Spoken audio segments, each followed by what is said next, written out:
پھر اللہ کے بندو یہ بھی یاد رکھو کہ جو آنکھ ہے وہ ایسی چیز کو خوبصورت کر کے دکھاتی ہے جو انسان حاصل نہیں کر سکتا.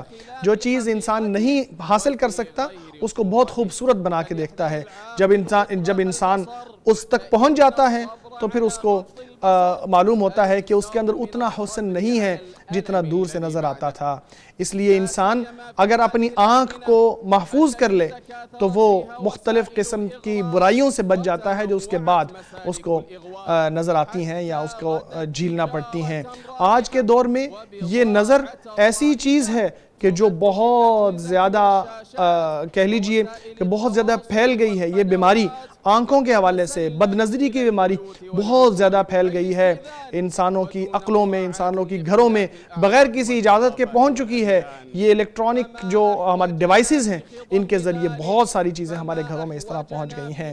اس لیے آج کے دور میں ہمیں یہی زیب دیتا ہے کہ ہم غض بصر کی یاد دہانی کریں، کیونکہ یہ تقوی کا عظیم ترین راستہ ہے. خاص طور پہ اس دور میں غض بصر سے دل محفوظ ہوتا ہے، وہ نیکی کی طرف آ جاتا ہے، وہ شہوات اور خواہشات کی وادیوں میں بھٹکنے سے بچ جاتا ہے.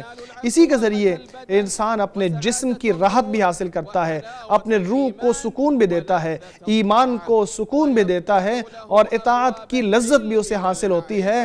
علم و معرفت کے راستے بھی اس کے لیے کھلتے ہیں، اور اسی طرح اسے بصیرت اور بصر دونوں مل جاتی ہیں. حجت بھی ملتی ہے اور ہدایت بھی ملتی ہے اور دور اندیشی بھی ملتی ہے، ثابت قدمی بھی ملتی ہے، دلیری بھی ملتی ہے، اور دل میں نور بھی آ جاتا ہے. انسان جتنی اپنی نظر کو محفوظ کرتا ہے اتنا ہی وہ اپنے دل میں نور کو محسوس کرتا ہے.